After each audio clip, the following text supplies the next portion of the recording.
the right to be cared for properly, and for their survival and well-being, they need physical and psychological support from parents. But life is uncertain and no one chooses to be an orphan. That is the reality of life. Orphans without adequate care are massively affected. Their physical, emotional, and cognitive development is compromised. They are marginalized, abused physically, sexually, and psychologically. In addition, they are deprived love and affection. Our orphans cannot be forgotten as we build Ghana forward. So, speaking on the need to care for orphans, I present to you a young lady, a proud and courageous young lady, one whose heart can be compared to that of a great fighter. She took courage to conquer and became the 5th runner-up of 2021 Ghana's Most Beautiful and dismantled the paradigm to become a proud face of the marginalized. Eva Mfodwo. This is who I present to you on this session of The Gist with Chacha. As promised, I am having here on The Gist with Chacha, Eva Mfodwo, 2021 Bono representative of Ghana's Most Beautiful. That's 2021. You're looking great. And before we even begin everything, I just want to, commend you for being a prolific speaker. You are creative and talented and everything. Thank you so much. Thank you. Thank you so much. It's really good to have you on the show. It's really good to have you. It's a pleasure. So can you tell us about your childhood? Okay, so I think for the people who followed Ghana's Most Beautiful, during the finale, I spoke a bit about my childhood, even though I didn't go into details. Yes. So growing up, I saw myself as a child who wasn't like every normal or any other child, because I grew up to know that I didn't have parents because they left very early. I lost my dad when I was 3 years old, so that was like I lost him even before I could know him, and I lost my mommy at age 6. So I barely remember her even as I sat here. That was a very long time. That's a very long time that I lost my parents. So I realized at a point that you go to school, and I went to the boarding house very early. I don't know if it was because of that. So you're in the boarding house and this person's mother will come, this person's father will come, and it's like I didn't have it like that. So I didn't understand why it was like that, because I thought every child should have parents, but I grew up to know that I didn't have. But at a point I accepted reality. I got to know that this is it. This is the life you have to live. This is the reality you have to face. So I just accepted it like that. Yeah. Okay, so in education, like how was it like? What school did you attend, and how was the experience like? I had my basic education. I started in Sinyane. I'm from Bono. Sinyane is the capital of Bono. Yeah. So I had my basic education in Sinyane, in a school called Lawrence Demonstration. That was where I started. Okay. Then at a point, I was getting sick a lot. I was always getting sick. So I had to be taken from that school, and I was taken to my hometown. So I continued my education there. There's a school called Trinity. So that was where I continued. Then at a point, I think that was class 6. After class 6, I was brought back to Sinyane, to Lawrence Demonstration. So I came back to Lawrence from JHS 1 to JHS 3. That was where I wrote my BSc. So from there, I went to Sewenyako Girls Senior High School for my high school education, and it's in Kumasi. And by God's grace, I was able to become the school prefect. I joined the Writers and Debaters Club. I think it helped me a lot. It helped me discover myself. But by then, I wasn't a debater. I think I once tried and I flopped totally. I flopped. So I was a writer. I would write for them and they would debate. Yes, I think there was one time we had to debate with other school, and I was part. We grouped ourselves. Some learned for the motion, others learned against the motion. So when we go there and then we ballot and we are supposed to speak for the motion, then I would speak. But we chose against the motion, so I didn't speak, and I was very happy. So we came back to school, and during entertainment, they said the two teams should come and battle it out. So I had to speak. At the end of the day, you're still in the arena. I just flopped totally. I was just talking and I forgot everything I was saying. So I decided to read. I was looking on the sheet and still I couldn't find myself. So that's really devastated me. I thought, is it that I can't speak in public or what? So I decided to work on myself. That was even before I became the school prefect. So that was when I started working on myself. Wow. Then this professorship came about and I took it up, and wow, so that was it for high school. And from there I went to the University of Ghana to read political science. Yeah, I majored in political science. So that is it. Undoubtedly, you are an exceptional orphan, because if you look at where you are now, I must say that it took determination. So I want to find out, at that stage of your life, when you realized that was your reality, what was that one thing that kept you moving to aspire for greater things ahead? The thing is, I think it took me some time to accept that, to know that this is it. It's either you make it or you just be where you are, and you just be like any other orphan. I'm just trying to say that, like the people we see on the streets, the people, I had family. For me, I had family. So that was good for me, because I had my family, I had my siblings, I had other family members around. But the thing is, after all of these things, and a lot of things were happening that I didn't understand. A lot of things happened I didn't understand. So I realized that you just have to push yourself to get to that point where you want to be. You just have to push yourself. And I believe in God. I'm a staunch Christian, so I believe so much in God, and I believe that the grace of God to carried me. I'm sometimes you and the day about grace. Yeah, so I believe so much in God, because I like to read a lot. So when you are reading too, they said knowledge is power. Yes. When you are reading, you get to know a lot of things. You get to know that. So at a point, I got to know that I may be an orphan, but I don't have to stay as an orphan. I can be that person who will inspire others, who will inspire other orphans. So that was one thing that kept me going. Yes, so that was it. I would like to find out, what are some of the impacts that inadequate care for orphans have on the kids? Wow, this thing is something that is really on my heart. So orphans, these are people, like I said, for me, I am speaking from experience. So this is what I went through. So what you realize is that you feel every child has a mother, every child has a father.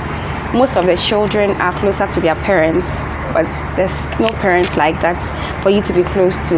Yes. So sometimes as a child, if you are going through something, it can be really devastating. You want someone to speak to. So these are people that we need to bring very close to ourselves. We need to let them feel loved, to the point that you know that you are loved. There's this person closer to you that no matter what, you can open up to them and share whatever that is going through, that is going on with you, with them. So like I said, for me, I had my family around. I had my siblings. I had an auntie. Yes. But would you believe that I first had my menstruation and I didn't even know I was? Oh, the other time I was speaking about it on radio. Share with us how that was. So this thing happened. I think I wasn't well. I fell sick. It was probably because of that. So I was taken to the hospital. I was detained. I wasn't admitted, but I was detained the whole day. Okay. And then I realized, so my auntie came to me. My auntie took me to the hospital. So they gave me medication. And when the nurses had left, I just told my auntie that there's blood in my panty. So you see, these are some of the things. Sometimes we just need to bring these people very close to us. You open up to them. You make them feel very, very loved. That no matter what the situation, no matter what it is, you can talk to me. It makes them grow up with open mind that I am part of society. And you know, I sometimes some things happen. We are all in the same school. Let's take our even elementary education. Sometimes in the class, you know, not all parents are the same. Some parents are richer than others, and sometimes some parents come and then they give these teachers with some things, and then indirectly the teachers might not do it, like knowingly or unknowingly, they might tend to favor these kids whose parents gives them. Because maybe this person's Ajwa, when Ajwa's mother come, Ajwa's mother will just say, oh, we'll just tell the teacher that I brought you this, just keep this, just do this. But there's Ifya doesn't even have the mother, so there's no one to come and tip the teacher like that. You know that for the teacher, on the teacher's side, it can happen. You won't intentionally do it, but you realize that you might like Ajwa more than you like Ifya, because you know that you are getting something from Ajwa's parents. So that is how it is, but it shouldn't be like that. We should let them know that we are all one. You may have a parent, you may not have, but we are all one. We are all one in the same class or wherever we find ourselves. There's no division, there's no orphan, there's no someone with parents. So if we bring them closer to us and make them feel loved, grow up knowing that I have love, the people around me love me no matter what, then they will also grow up as every other child. Sometimes I grew up at a point I was looking down on myself because I thought I wasn't like the other people. Where the other people can get to, I might not be able to get to that point. I really had low self-esteem. I think I've never said this before. Yes, I had. That was during my GHS stage. I really had a very. Sometimes I'll just be sitting there and I'll be crying. People will be asking me, why are you crying, Eva? Why are you crying? I'll just be like, there's nothing wrong with me, but I know what I am going through. I know what is on my mind, the reason why I'm crying and all of those things.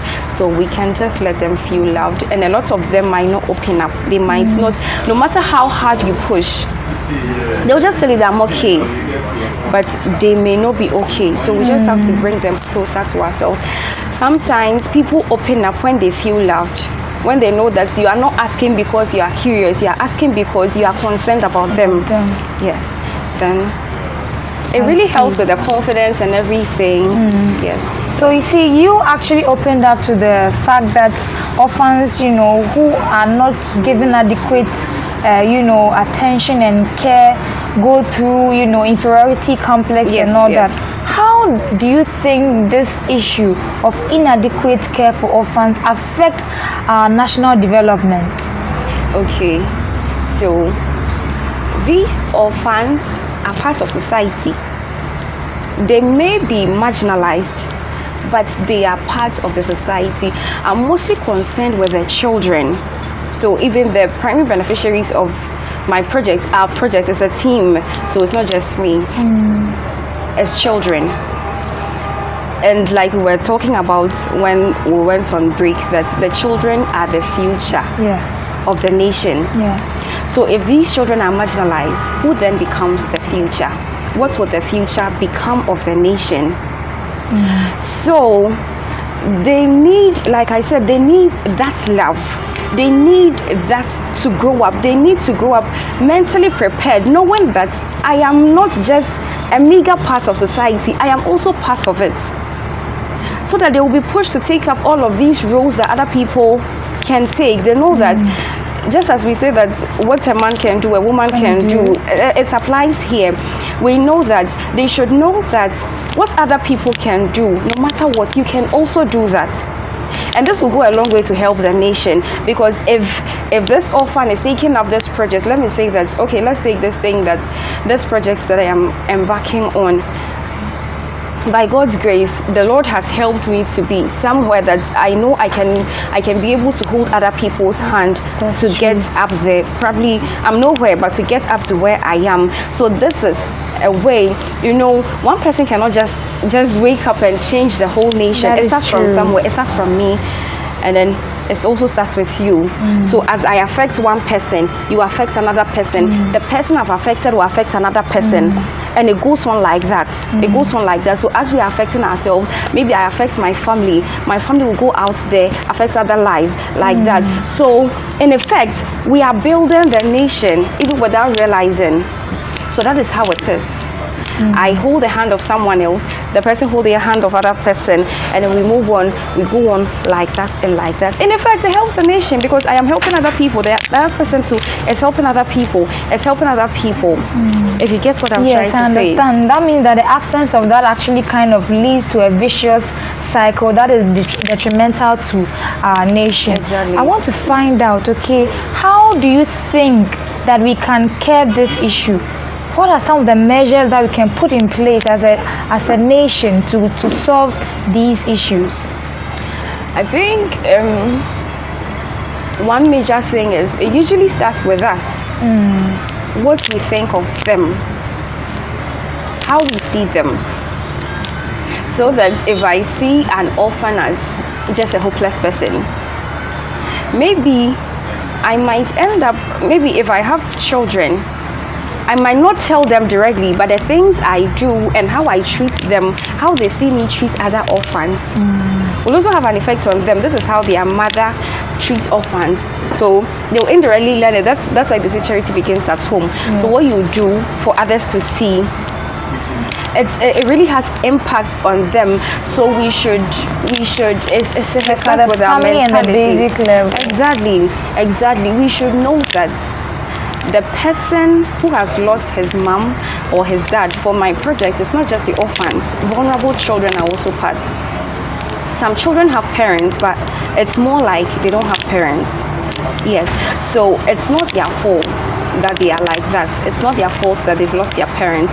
It's not their fault that they are vulnerable. They didn't choose that life. Probably the life chose them. Yeah. So we just have to embrace these people and let them know that you may be this, you may be that, but you are a part of us. That is one great way, because if I see an orphan and I think, oh, for you, there's nothing good for you, there's nothing good that can come out of you, then it won't help at all.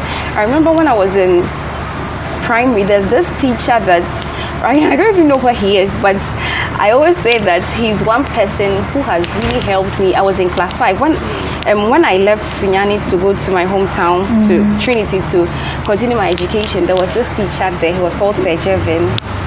I was in class 5 by then. I think for him, he realized my potential even before I could know. Yeah, so I was in class 5 and we're having a debate with JHS. I think the JHS or class 6, they were having a debate. And then he chose me to join in the debate. So I think it was we debated against JHS 1 and I was a supporting speaker. I realized that at that point I did very well. So I think that was why I tried it in SHS, but it didn't work for me over there. I don't know why and how it happened that way. So if we are able to, even though I was an orphan or all of that, but he was still able to know the potential that I had in me. So if we are able to do that, to find, maybe you just see this person and you know that this is the potential the person has. This person can do this thing very, very well. You help them, you nurture them, you help for them to be that better person that they can be. These are all the ways that we can help to keep, so that they know that I can also have a potential. I can also do this. Yes. So there was a compelling statement that you said that these orphans did not choose that life, but probably the life chose them. Now, with that, I want us to actually go and check out this short excerpt from the performance of Mfodwo, and we'll be right back. She's my mother. The warmth of her heart suits all pain away. The touch of her hand keeps trouble at bay. She loves like no other.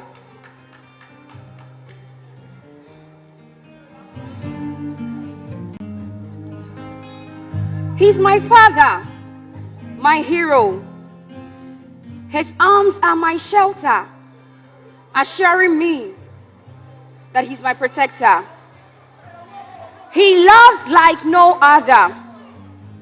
The love from both parents is an emotion so immense that I thought nothing in this world could erase.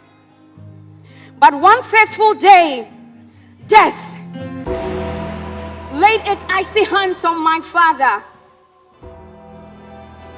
Death had no mercy as it struck again and took my mother too, leaving me alone at that tender age. A very confusing experience, oblivious of what was happening. I had no hope of how I would live without parents. But in the middle of that storm, God gave me an anchor, an angel of hope, who held my hand and showed me love and care that death robbed me of when it took away my parents. My name is Eva Mfodwo. This is my childhood, and this is my story. Why me? Why her? I was only a child, and already my scars were like the bruises on a slave's feet. That was very inspiriting. That was very touching. This is actually the life of Mfodwo seated here. Undoubtedly, when it comes to the situation of orphans, we only see philanthropists, we only see individuals and NGO going to them to show love, at the orphanages, sometimes once in a year, especially getting to the end of a year, and all that. Yeah. Do you opine that we should make the care of these children a political and financial priority? Very much so. Very, very, very much so. Because let's look at it like this. I am growing up and I have parents, and then my parents are taking care of me. The parents are supposed to take care of their children. It's their responsibility. Even though they do it out of love, but it's their responsibility to take care of their children. So how about the child without parents? Whose responsibility is it? There are no parents to take care of the child. So I believe that this is a special case that even the nation can take it upon itself to take care of these children, so that it's like the orphans become a national asset, sort of, for want of a better word. So there's the Ministry of Youth and Sports, there's the Ministry of Gender and Child Affairs, there's the Ministry of Education. All of these can come together and have a budget for these children. And like I said earlier, they should be like a national asset. So there's no parents taking care of them. So the nation can take it upon itself or herself, because we call Mother Ghana, yes, to take care of these children until a point where they are independent. So that if the child wants to have an education to the tertiary level, then they will be sponsored by the nation up until that point. Or if the child wants to go into vacation, up until the time where they will be independent, they will have their own shop, whatever vocation it is that they want to enter into. Until they get to that point, the nation can take care of them till that point. These are all ways that can help, so that, like you said, it shouldn't be just left in the hands of philanthropists and people who will just, NGOs, who will just take it upon themselves to take care of these children. The nation can do better, can do way, way better. So you've heard it all from the beauty queen. Before we go, I have a package for you from our sponsor. Oh wow. So to begin with is Constant Naturals. Okay. Yes. Wow. Constance Bonsu wants to say a very big thank you for being on the Gist with Chacha. So much. So you can wow. kindly check it out. Okay, I think I love this. I love everything shea. Yeah, so this is the shea goat milk. Okay, yes. Goat milk is very good for the skin actually. Okay, and there's another thing. Lavender. Okay. Whoa. Bubbling bath And salt. everything Okay. is natural for constant metals. Everything Well, is natural. I love it. I love it. I love it so much. Thank you so much. Continuing is La Glish jewelry. So this is an earring from La Glish jewelry. Wow. And this is a necklace and this is a headband. They just want to say a very big thank you for being on the Gist with Chacha. Oh, thank you. I love it so. You know, I didn't expect to get anything. So yes. Wow. I love it. Thank you so. I'm very so glad much. you do. Thank you so much. So this is how we draw down the Wow. curtains for this session of the Gist with Chacha. Until I come your way next week is a bye now. I don't need a thing, everything I need has been provided by my Father. He's my Jireh. I don't need a thing, he's my shepherd.